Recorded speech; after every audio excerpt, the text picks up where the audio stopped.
Call the meeting to the Urban Renewal Authority to order, please. Roll call. Commissioner Dennehy. Here. Commissioner Grantham. Here. Commissioner Hamrick. Here. Commissioner Maloney. Here. Commissioner Reeser. Here. Commissioner Schmischer. Here. Commissioner Stein. Here. Commissioner Tracy. Here. Commissioner Troutman. Here. Commissioner Worthington. Here. Chairman Payne. Here. Ask you to join me in the Pledge of Allegiance.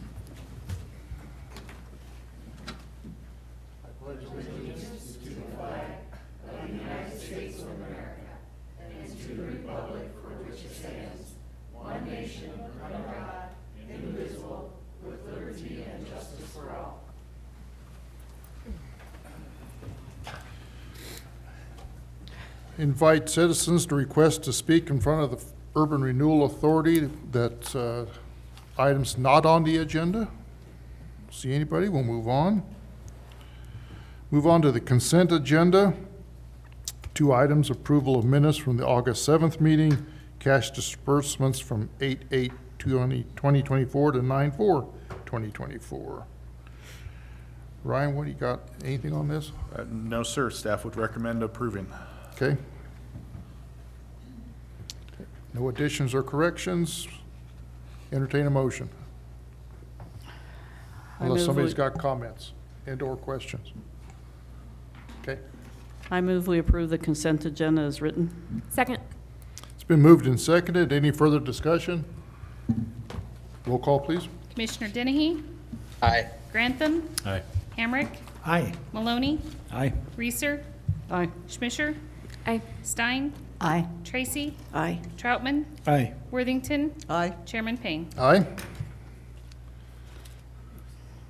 Item 6 is a financial report. I invite the treasurer to report.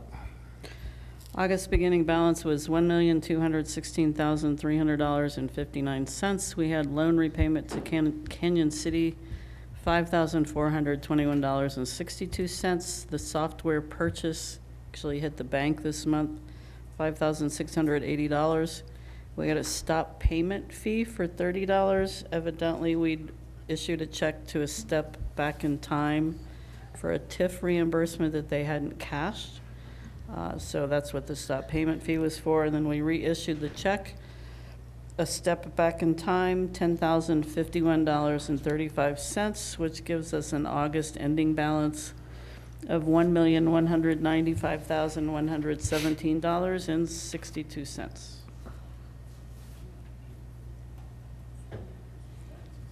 Okay, thank you. Any questions for the treasurer?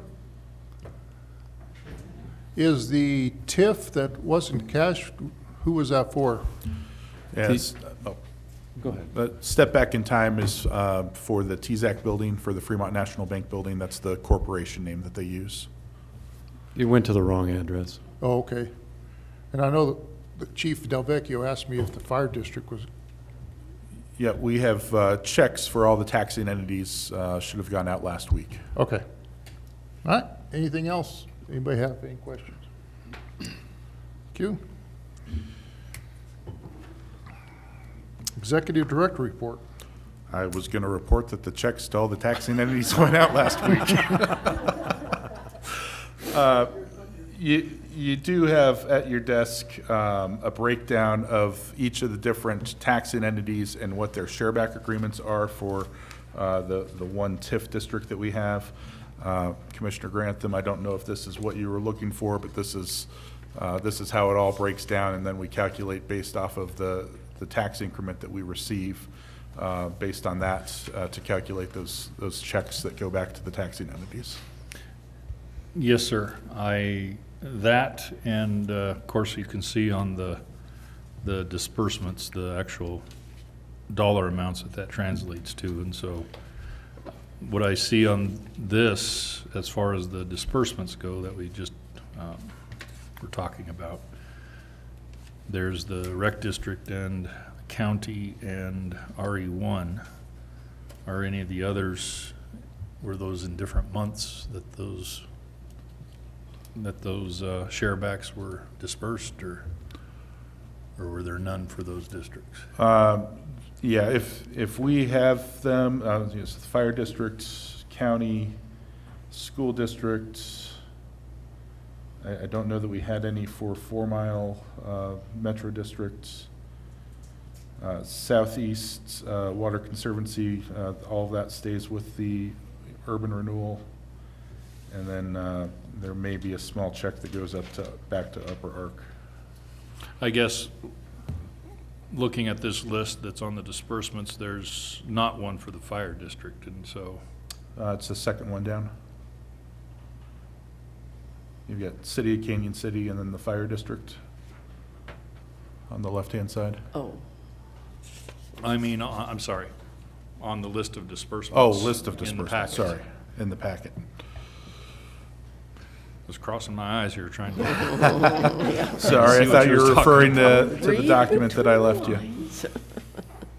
lines. Yeah, so I know that I signed a check for the fire districts last week, so that wouldn't have made it into this packet, so that will be Gotcha. on a coming sheet. okay. Thank you, sir. Yep. Okay. Mr. Chair, could I Yes. just ask, I don't know if it would be City Administrator Ryan Stevens or who, but for those of us who weren't around at the beginning of the URA, and maybe for others in the audience, can you just say a little bit more about the share back, what that is, why, how, those kinds of things? Yeah, so there was some legislation in, I want to say about 2015 or so, where urban renewals that were formed after 2015 had to negotiate with the other taxing entities within the urban renewal boundary to determine a fair share back for the creation of a tax increment finance area. And these were the results of those negotiations, and that is why we have the share back. It's to make sure that urban renewals aren't pulling too much money from the taxing entities, but still have enough to provide the function of urban renewal within the district. So they were individually negotiated with each entity? Yes, ma'am. Thanks. Just to add to that, if I might, I- prior to that legislation, Yeah. it was 100%. There was no negotiation. There was no choice by all the other underlying entities. And it was a bad deal.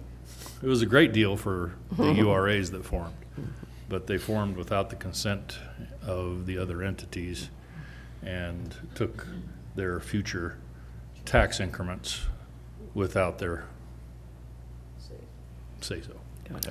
I think it was a good compromise. Like Ryan said, urban renewal still gets some money to do what they need to do, but it doesn't hurt the taxing entities quite as much as it did prior to when they got everything. And I know during our negotiations, we also, there's more than the URA. We have to get along Absolutely. for other things in the future. So you always have that in the back of your mind, that we have other things that we have to deal with, so. Yep. Anyway, anything else? Okay, thank you, Ryan, for that explanation. Got anything else? No, I think the other item, we've been talking about 4 Mile Ranch, and that is on the agenda tonight. Okay. So I will defer to that agenda item. Right, okay. We'll go to item 8. Building system grant applications for 1121 Main Street, owned by Matthew 1926 LLC, Jake Francis, principal. Let's Alright. talk about this. I will pass it over to Rick to go over the application. Yeah, Jake has been looking for a new building in town for a little while now and found one, 1121 Main, which was a methadone clinic or something like that. It's a building that's been in existence since 1880s, the first section of it, and then it was added on to. It's an amazingly long, skinny building for Main Street. But a lot of the windows that are in there are very, very old and drafty, and they don't match. He also applied and was awarded a facade grant for the project to clean up the front of the building. to make it much more attractive on Main Street. And the building systems grant is to replace these drafty, inefficient windows. He's got a couple of different estimates that you see in the application. You've got a window estimate in there from Castle Craft. That's just the windows only. There is also windows in the top estimate, the one that's being awarded. He had a challenge, as many people do, finding additional estimates for work. He's got a much larger project than just windows and facade, so he's got a contractor lined up, but getting that second, third estimate was really difficult. So he's here to talk about it. If you have any questions, we recommend awarding this grant for $25,000. It is based on total construction of $42,688, which is about a 59% match on the URA's part. And this is a grant that is matched up to 75%, maximum of $25,000. So I welcome Jake up to the podium to answer any questions you've got. Okay. You got anything else to add, Jake?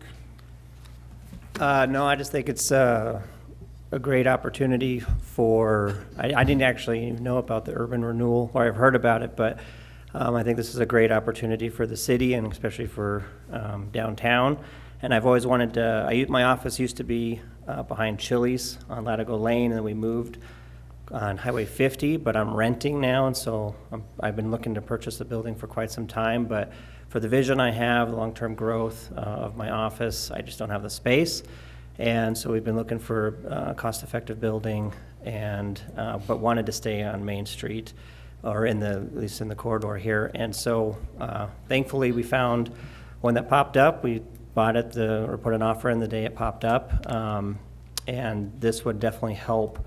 This grant would definitely help in the cost, because we have to replace pretty much everything: roof, windows, the facade, electrical, plumbing, stuff like that. So floor to ceiling, it needs replaced. So this would certainly help. Okay. Any questions for Jake? Go ahead. Thanks. I noticed that you mentioned in the application the project will replace all doors and windows, but the pricing is just on windows, is that right? And so how we're computing the grant is based on that windows cost? Sure. So part of the, as Rick explained, I talked about 4 different contractors, and to get someone give me just the window, someone give me, I could get some doors, and I can go to Ace and get some quotes from there. But at the same time, Cornell Builders they do this for a living, so they were able to consolidate that and get prices for everything. And a big part of it isn't just, the windows are over 20 grand just for the windows, and you're another couple grand for the doors, because you have to get commercial grade, you got to get fire grade and tempered glass and all that other stuff. Just adds more cost. But then the window sizes are all very different, so we're trying to have a more uniform appearance, and to make them, the U value is gonna improve dramatically. So they're from the 0.75, so the lower the better. So 0.3 I think is the 2018 building code, and these will be 0.3 or better. And so, yeah, it's just to make them uniform and to get the quotes was frankly kind of difficult. But Cornell Builders had the reframing and the windows, which is what's going to be required. Got it. So the bottom line numbers are accurate then, in terms of the totals and the percentage, and what the city can, or what the URA rather can do with this. So yes, ma'am. So like with the the framing was, Cornell Builders was the only one that had a price with that. So talked to Ace, talked to Castle Craft, a few other places, and the price of the windows were actually within a couple $100 of each other. So got it. Thank you. Okay. Commissioner Schmischer. Thank you, Chairman Payne. It's really exciting to think about yet another building on Main Street being completely rehabilitated and renovated and kind of brought back to life. I have 2 questions, but they're actually for either Mr. Stevens or Mr. Herman. I'm wondering if you could tell us how much we have left in the building systems grant line item. For 2024, with this grant award, we are fully expended Great. on it.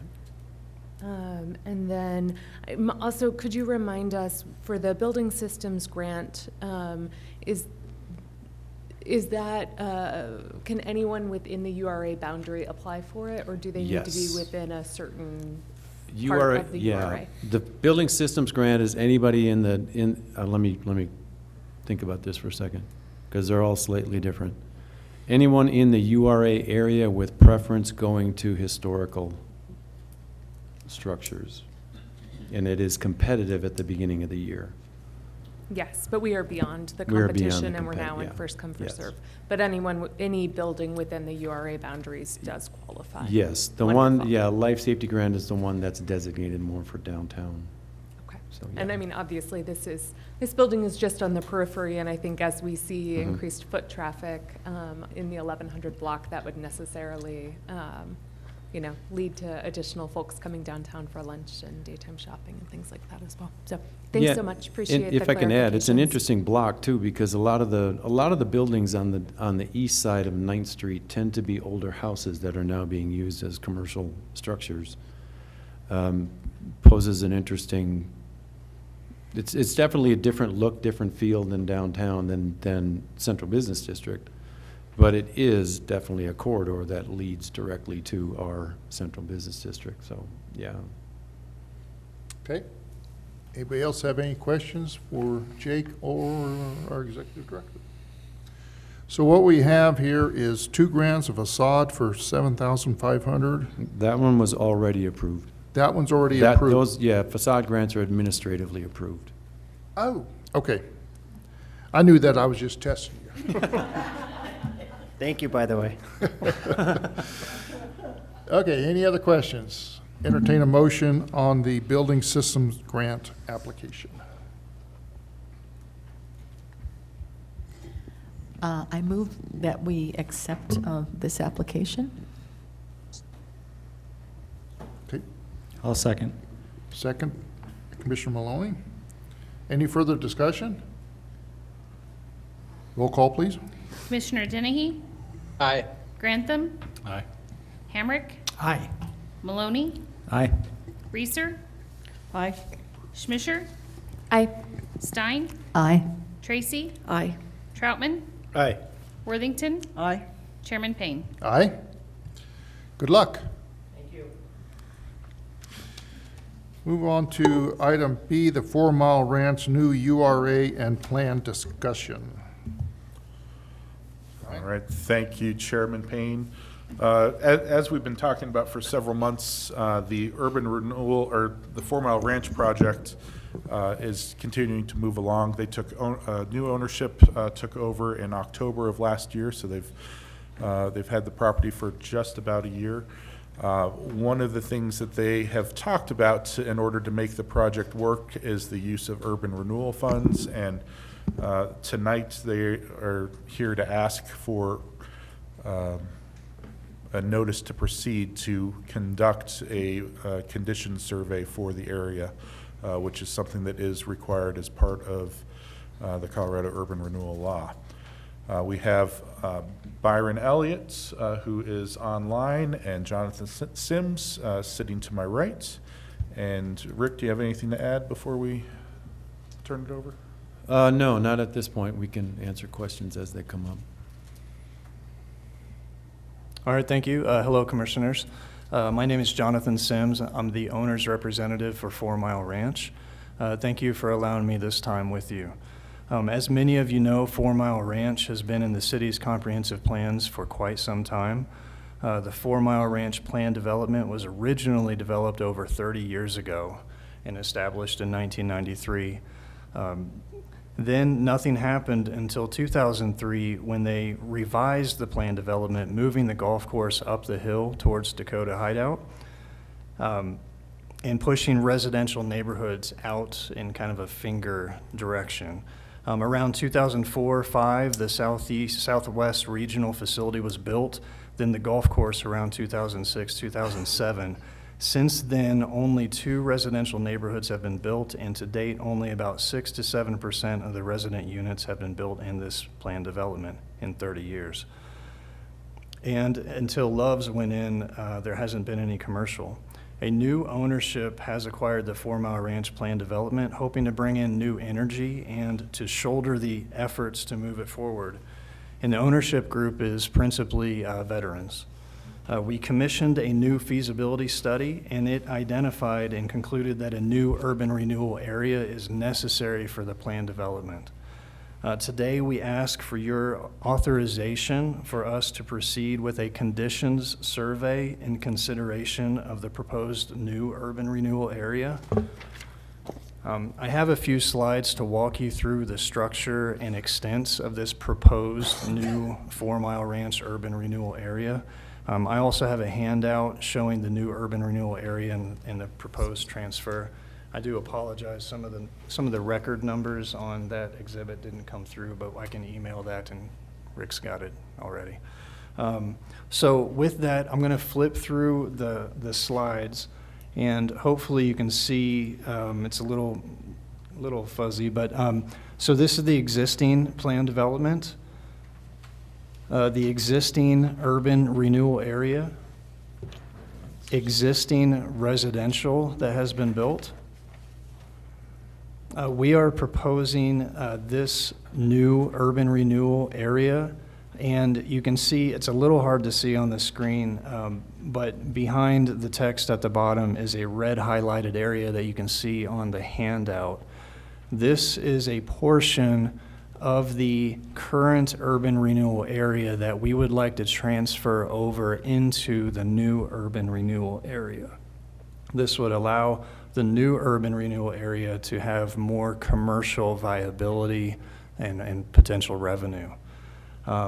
This slide here now shows you the full extent of this proposed new urban renewal area.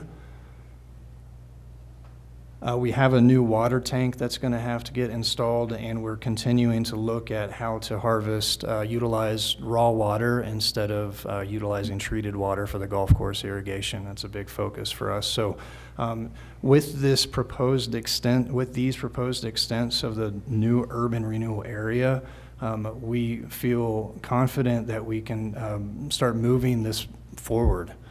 We have been studying very closely opportunities for infrastructure phasing, what can come first and second, and so we're very hopeful that we can get this new urban renewal area moving and some initial development along 4 Mile Parkway and really start to move this ball forward. With that, I'm happy to answer any questions. Could I, Chairman? What do you, are you chairman I or was director? studying or? the map here, sorry. Okay. Go ahead. I didn't know what you were doing. Anyway, is there any conflict? I know that that's a metro district. Are there any conflicts out there? Because the taxing base out there, taxes are higher there because of the metro district, obviously, to bring in the utilities that basically created that boys' school, the Southern Peaks. Is there is it a conflict? Do they have to agree? Or does the city, can the city do that, bringing into the urban renewal district without their consent? So I don't know why they would complain. Through the Urban Renewal Authority, and just like when we set up the first urban renewal area, the TIF area, we have cooperative agreements, just like we do with the other taxing entities. So we go through the exact same process. We negotiate with them. We do not take any, the urban renewal doesn't take any mills that are dedicated to debt, and then, we would negotiate with them similar to how the taxing entity works, or how it works with the taxing entities. Seeing that the metro districts for this particular area are not stood up, I believe, or they're stood up, but they don't have any debt on There's 4, them. and only one has debt issued. Yep. So we would have to negotiate with whatever of the metro districts overlap these boundaries. Mm-hmm. And the Metro District number 1 that has issued debt is principally located in the yellow highlighted existing residential area. The remaining 3 metro districts have not issued any debt, and we are in the process of revising them along with the service plan to be in concert with the urban renewal area as proposed. and to help support those and infrastructure phasing efforts. So as I understood, that bond should be paid off. Last time I saw it, it was in pretty good stead. They were financed very well. And the green area with the already existing structures, is that going to be part of the urban renewal district, or is that excluded from that, which it probably should be because it's built on? Thank you. Yes. So, yeah, that light green, yellowish area is the existing residential. It is excluded from this proposed urban renewal area, like you're saying, and is principally like in the Metro District number 1. So, yeah, we're trying to not stir their pot as much as possible. And if that bond is paid off, which I think it has a period of time to go less than 10 years, do their taxes go down then in that area? That is above that my a- pay grade. I'm not quite sure. And I'm sure you're highly paid.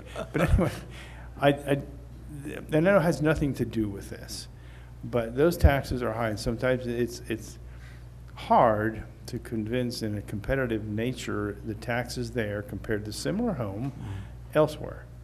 And they look at that, and I have grandkids that live there. Their taxes on their homes are almost $1,000 more per that unit than they are in other areas. So it would be nice, and therefore, a portion of that incremental reduction could possibly go to the URA. But I guess that's a question for something else that has, if they pay that bond off, there is no need to be stood up as a metro district anymore. There's no function for that, except that there are common areas owned by the metro district now that will require some work and cost. But okay. We are exploring Metro District number 1 reductions in size to facilitate future infrastructure. So that could, in concept, reduce cap taxes associated with Metro District 1. There's some areas within Metro District 1 that have not been developed, and we're exploring how to bring those areas out of the district to not burden that district any further and to help spur development in those undeveloped areas. Well, and just from that, the reason that has dead is because of the utilities that were put in there. I'm assuming some of that desire for you to get urban renewal money is for utilities, which are very expensive. Could you do that with a metro district debt? It is actually, both are necessary in the capital stack. Metro district bonding and the urban renewal TIF funding, big picture, is needed in order for this plan development to work per the feasibility study. Okay, so that study maybe relate to the influx from the URA and the influx that we required from a metro district, so there'd be a fair balance between the two. Exactly right. Okay, all right. Commissioner Schmischer. Thank you. I have a couple of questions about the new URA and about the transfer of existing parcels from the old URA into the new URA. What timeline are we looking at with the new URA? 25-year, I'm assuming? Yes. Yeah, you'd be looking at more than likely a 25-year. I believe that's what their feasibility study contemplated, was a full 25 years for their urban renewal area. And is that possible with the transfer of existing URA properties into a new? Does that essentially reset the clock for those properties? It would, and we have Ellie from the Urban Renewal Attorney's Office on the phone, and please correct me if I'm wrong, but the creation of a new urban renewal and the removal of those properties from the existing urban renewal would run concurrently. And it's a major modification, so similar to the way we went and added a couple of parcels for the fire district property, we'd have to go back and do something similar, but in reverse, removing properties from the existing urban renewal area. And go through that process while 4 Mile Ranch is on a process for creating their new urban renewal area through the condition survey and all the steps they're going to have to go through. Okay. Could you also speak to us a little bit more about what the condition survey is, why we need to authorize it, who's funding it, what it includes, when it will be, like what the next steps with it are, and kind of the timeline? Thanks. Can you do that? It's being funded by the developer, and it's going to be commissioned by the developer. Urban renewal, the urban renewal law says that the urban renewal authority has to give a notice to proceed in order to move forward. And I will turn it over to Ellie to see if there are any other questions or details to answer from that point. Yeah, you're spot on. I've kind of been nodding along. Hi, everyone. I'm from Corey's office. I've been there a couple times in person, but Ellie Levin for the record. So just part of the URA process is commissioning a study. So in this case, the URA, the city is approving the study. The city's not necessarily funding the study, but regardless of who's funding the study, it still needs to be approved by the URA. So that comes directly from statute. That's part of the creation of a new urban renewal project. So just kind of dotting our I's, crossing our T's here in approving the study. Even if the city is not funding it, it's still required that the URA does approve it. And I'm happy to go into further detail. I have the law pulled up if you're interested, but I'm trying to keep it relatively straightforward here. Thanks, Ellie. To be clear, the city has no role in this whatsoever. It's just the URA, correct? The city would have a small role for approval of a new area. And again, So correct me if I'm wrong. In saying the city, I do mean the authority. So in this case, the authority is the Urban Renewal Authority. I apologize. No worries. Thanks for that clarification, Ellie. So then, I hate to interject. So if we agreed to this, and your survey says what? It's not going to work, it is working, and then you just, but we're still putting, it still would be in the URA. And so how would that, we still have to negotiate with all those entities. We could say, yeah, we'll take it, but we still have to negotiate with them and make it palatable so that it made sense. And so what if your survey that you're going to do, as I understand, it says, that this isn't going to work. That just leaves that chunk in the URA, and we're okay with that. So that's why we would run these concurrently, because if their survey comes back and says this isn't going to work, we don't want to remove those parcels from the boundary. So we would just abandon the removal of those parcels from the existing urban renewal boundary, and everything would just stay the same. However, if their survey does indicate that the conditions for a new TIF district are present, then we can run both of those things simultaneously, concurrently, and remove the parcels, and then add the new urban renewal boundary or the new TIF boundary. It would probably happen the same meeting. What I'm hearing then is you're saying is that survey comes out in a positive way, we would then say, yeah, we could put it in. If it doesn't, so this whole thing runs concurrently? Yes, sir. Okay. Anybody else have? Yes, John? I do. Thank you, Mr. Chairman. The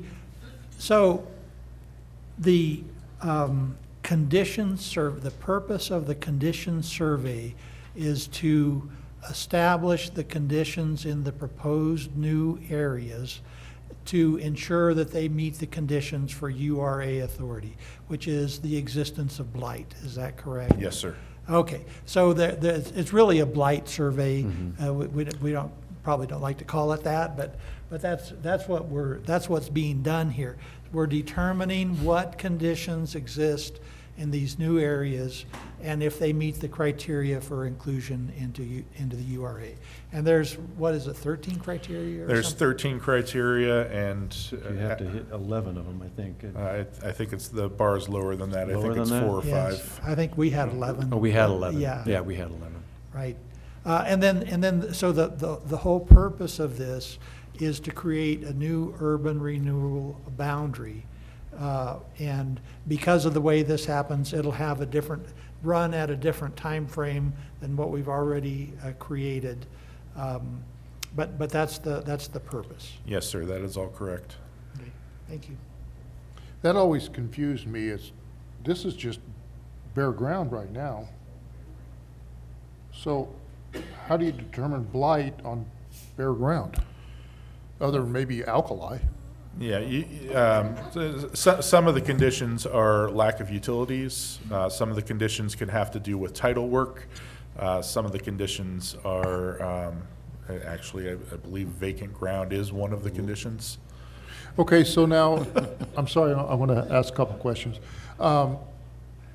So this 696 acres that potentially could be added, would there be renegotiations with the entities? It would be, yeah, we would have to go through the exact same process we went through with the first process. So it would be negotiating with all the entities again. So this isn't a separate URA, this is adding to what we already have. Well, you have the Urban Renewal Authority, which is this board. Yeah. And then you have an established TIF district, which is the TIF district that we currently have along Highway 50 and everything that we've been doing for the last several years.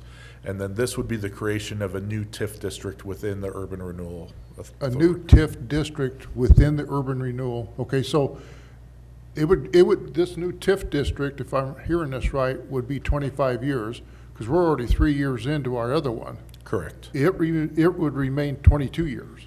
That is correct. Okay, all right. Anybody else have questions? And John? one additional point of clarification, just All to right. make sure we're all on the same page here, but essentially, it's not every taxing district, as I understand it, that we have to, but only the taxing districts that have authority in this area. Is that correct? That is correct, but it would be every taxing That would district be that every- but it we is- previously we do negotiated sweep it. with. Still be Yes. everybody. Okay. Yes. Okay. Anybody down there? Good? Well, does grasshoppers count for blight area? They do in my yard. They're helping my yard be blighted, yeah. Oh, Mr. Chair, I appreciate this conversation. It's a reminder that it's we complicated. can drive a truck through anything in any hole that we wish to create and call it blight, and make this fit into any situation that we want. And anyway, that's a whole lot longer conversation than I intend to have today. But it's a good reminder that when we use the word blight, there was originally a purpose for these sorts of funds, and it has evolved, if that's a fair way to put it. It's evolved beyond what we normally think of as blight. And vacant land is now blight. And lack of utilities is now blight. And things like that. On the surface, I suppose it's a little ridiculous, but we have evolved to this point, and I'm not making any judgments on the current project in front of us. I think it's great that something's happening out there. And ultimately, I think that this is going to be a good move for the URA to make something happen out there. I know there's a couple realtors on this commission that probably know the history out there, and when that development happened and that timeline you gave, everything was coming online right about the time that 2008 recession hit. And everything went south right then. And otherwise, we'd probably see all this stuff developed out there if things had kept going.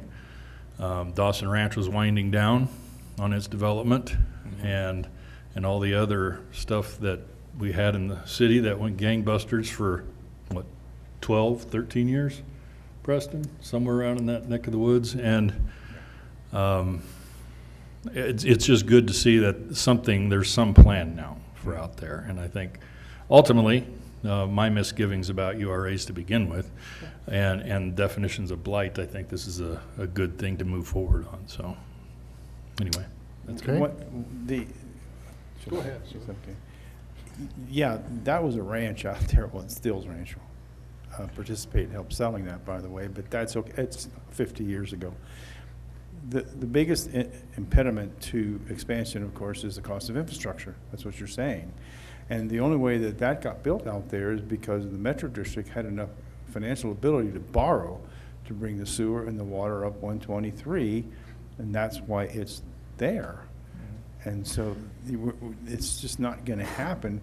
A private individual or entity having enough capital to put that in looks at a long-term investment of 20 or 30 years before they get any cash flow. So it's one of those, you can acquire the property, but what's next? Do you really want to put millions of dollars of capital in there, or let that growth increment pay for itself, which is essentially what will happen? Does that make any sense?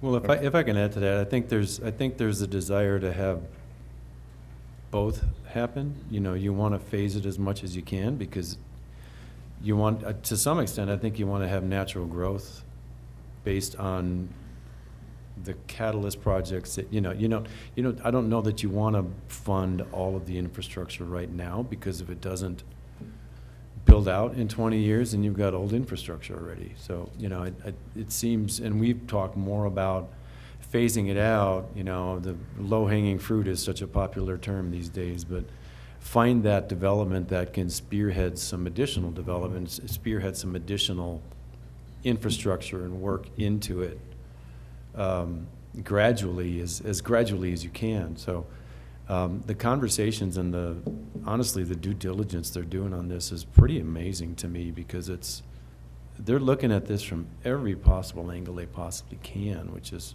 pretty impressive, And then on the new area side of things, I attend just about every month URA updates with other urban renewal authorities and economic development organizations, and this is probably the ideal circumstance for creating a new URA area. It's a lot of URA areas, urban renewal areas, tend to be project-driven, 25-year projects. Our current TIF area is not set up that way. We do more of a 10-year reimbursement agreement or something like that. But a lot of the projects out there are Metro District bonded, reimbursed with TIF funding, and lasting 25 years. It's kind of reassuring to some extent, scary to some extent, because you're thinking 25 years, it's a long time. But also reassuring to see that some of them that are out there that came before this 1348 legislation that requires us to work with other taxing entities, a lot of those were 25-year project-based URA areas, and people look at this very almost admiringly, because we have a project that hasn't developed in 30 years, 20 years, I guess you could say, if you look at when it really began. And that, I don't like the term but that whole but for argument, but for the existence of urban renewal, it may be that this property never develops. It's getting much, much more expensive to do anything these days, much, as we all know. I use the analogy that 4 Mile Ranch, as it is right now, is very much like an oak tree sapling, right? It's got the root structure, it's got utilities, some initial growth, right? And it needs some support to be able to grow, to reach its full maturity. So that's really why we're here, and we're doing what we're doing. And to your point, real market absorption is necessary for us to really understand and plan for best case scenarios, worst case scenarios, and really phase the infrastructure such that we're not overextending efforts unnecessarily. So I appreciate Rick's comments. It's been a lot, but we're very excited about it. Commissioner Schmischer. Thank you, Mr. Chairman. Do we have a sense of timeline, next steps with 4 Mile, and kind of how long we expect the condition survey to take, and when you might be coming back before this board? You know, I do not have a timeline on the conditions study. We really wanted to come here with you guys and just have that conversation first. So we have a land use attorney and an urban renewal consultant that's helping us through all the necessary steps and requirements. And so we'll start to get into those timelines. I'm sorry, I don't have that estimate for you. No worries. I just know that we're all eager to see continued development there, and excited to hear those details and timelines when you might have them. Thank you. Appreciate that. We So- do also, sorry to bother, we do also have Byron Elliott, who would like to add to this as well. He hasn't been able to chime in. Hopefully he's able to now. Yeah, can you hear me, Rick? Yes. Thank you. And thank you, everybody, for taking the time to hear about the development. I just wanted to highlight a couple things that maybe provides additional context and color to why we're asking the URA to consider an additional boundary. So we've done extensive due diligence, as Rick mentioned, underwriting the property, getting broker opinion of values, doing our own appraisal of the property and whatever else. And then we've gone out to regional and national builders. And the challenge with promoting this property and really supercharging this development effort is that the standards that most of these builders and developers use to underwrite a property, they're just not present in Canyon City, right? So the standard that they're using is what are the number of permits pulled in a given year? And if you look at that at a very superficial level in Canyon City, it doesn't promote, it doesn't pencil with builders and developers. And so we've promoted the property multiple times, and we've taken a leap of faith by purchasing the property because we know that there's inherent value in what you guys are doing in Canyon City. We know that there is an appetite for both attainable and workforce housing, but also another unique housing product that makes sense. And so the commission to do a housing analysis study, not based on some of these antiquated notions of absorption and whatever else, they don't bear fruit. But we know that there's a huge opportunity because of all the amenities Canyon City provides, that there's this big pivot with the city government that good, well-intentioned development is interesting, right? The city council is interested in promoting the city. So we've taken a leap of faith by doing that. And that's why we're here before you to take a look at what are some new commercial opportunities in this space. How do we get past this notion of permits and permit application is the only variable that people consider for development in the town. And we think there's a huge opportunity here. The challenge is when we went and hired a consultant both for our own feasibility analysis and we went to the Metro District, the bonding consultant, is they look at those antiquated notions of the opportunity in town. And they've told us, I mean, point blank, we need to see rooftops. We need to see residential rooftops before the Metro Districts will come into play. And so there's no pot of money there from the Metro Districts to start developing stuff on the infrastructure side of the house until we can show that there's movement on this project. That's why we're here before you guys, is to help with some gap financing, infrastructure.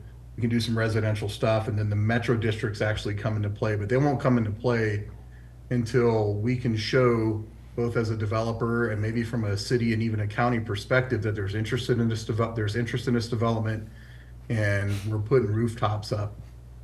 And that's why we're here. That's a very important note, is people think that the Metro Districts are this big pot of money, and I was disabused of this notion by our consultant. They said, no, we need to see, because this has been a stagnant project for 20 plus years. We need to show some movement. We need to show some interest from the city, from the county, from the URA to put rooftops up. And that will incentivize the bond investors to come in on the Metro District side of the house. And I think that's why this project has languished for years and years. And that's why we're here before you, to create some public-private partnership opportunities on the infrastructure side of the house. And then us as a development team, we can go out and find other builders that are interested in participating. But we've invested very, very heavily in this project. And so, you know, tonight to just ask to do a blight study, we need your approval to do a blight study that we're going to fund to see if it's even viable and meets within the kind of the rubric of the URA. Okay. A couple things. Do you have anything? Okay. We had this conversation at our water committee meeting. There's two of us up here on that committee. We got one in the audience. Is how much water is available for expansion. And we need to be real careful as a city how far out. I know you want a lot of rooftops, but that requires water. And I know we have some for expansion, but there's still comes a time someplace down the line we don't have any more. And there's no more water. The Arkansas River's already over appropriated. But anyway, that's something for everybody to keep in the back of their minds. Water drives this thing. The other thing is right now, this 696 acres, there's no development at all. It's just dirt. So there wouldn't be any money coming into the URA coffers for a while until something's built on that. And I think as a board, we need to be real careful how much money we give to these for development as opposed to somebody like Jake Francis on a small business. There has to be a balance here that we have to keep in mind how we're going to spend the URA money. Okay. Anybody else have anything? Go ahead. I have a 3,000 foot overview question and comment. We hear this all the time. There's no rooftops here. There's not any development. Well, are we all cognizant of what the average family income in this county is? Less than $60,000 for a family a year. So that's why there's not a bunch of rooftops. And I would encourage you, and I think what you're trying to do is wonderful. I really like your ideas. But let's get creative about the kind of density and the kind of creative housing that we can get some of those families into housing with that kind of income. And I don't think that's unrealistic, but that is why there's not that many rooftops built, because people in this town don't, especially young families that need a home, they don't have $400,000. And they don't need a house that sprawls out forever. And that's kind of, when we do get a few houses, that's what I see. And it's like, we need to get real about who we are and what our families need. So, and I know there's a lot of developers in Denver that look at that and how to do things that are designed, you know, in addition to a regular development for people, say retirees that are willing, that can pay the, you know, $400,000, $500,000 for a house. But in the middle of that, some, you know, multifamily housing that is affordable for that market. Thank you. If I can comment on that, when I made a comment about the amount of due diligence they've done, they've also done a lot of work in a housing concept that the gentleman next to me, Jonathan, is kind of brainchild, I guess you could say. Is that a term? Brainchild? Is that past tense? You can do that? But we've had a number of conversations, I and Byron and Jonathan and Ryan also, about adding more attainable and how can we work together to create that as well. And on the URA income side, I guess you could say, the low-hanging fruit right now is the commercial property along 123, so we're actively marketing that as well.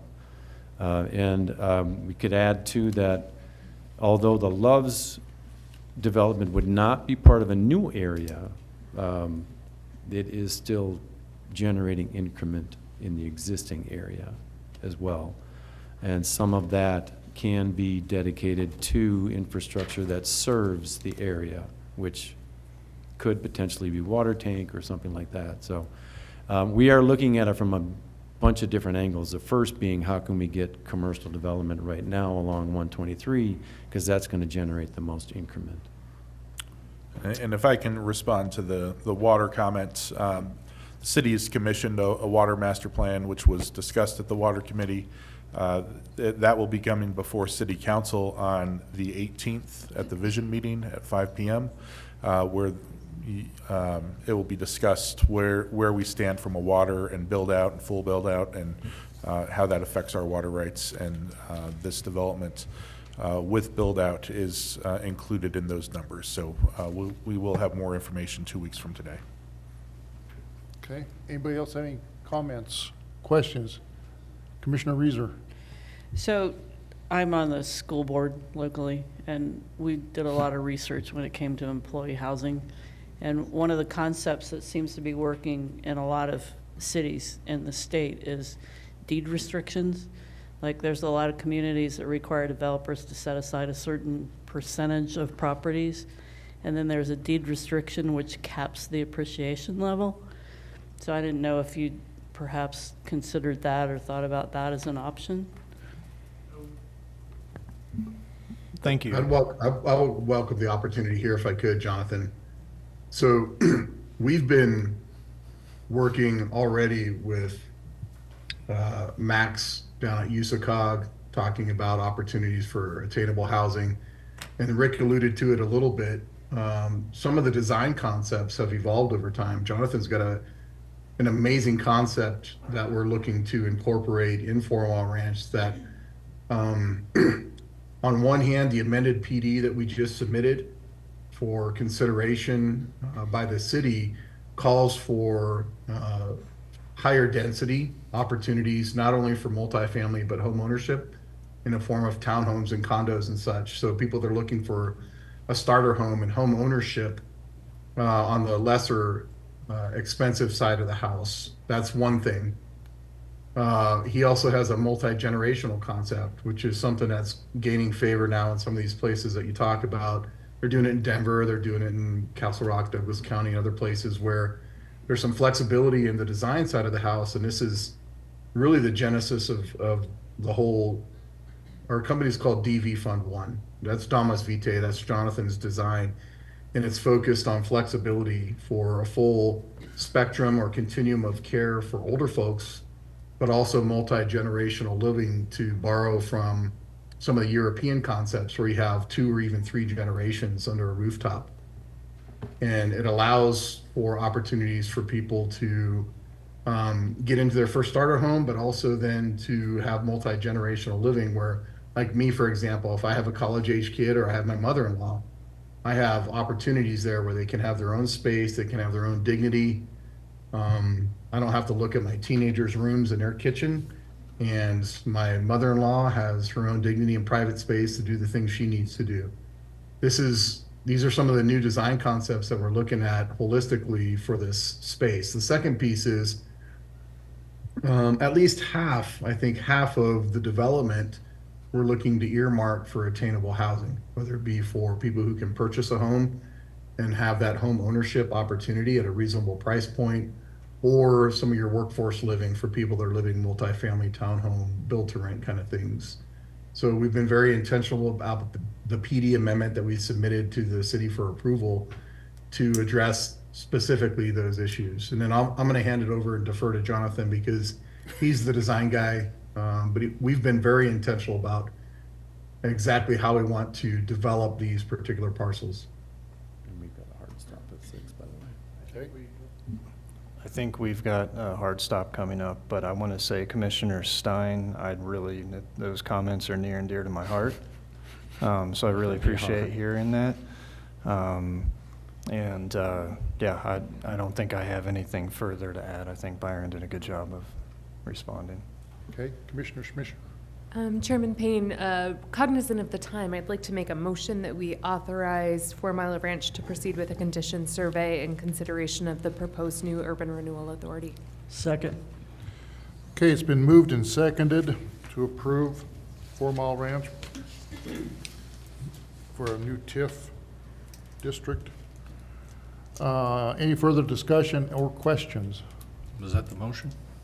I believe so. Yeah, that's. Roll call, please. Commissioner Dennehy?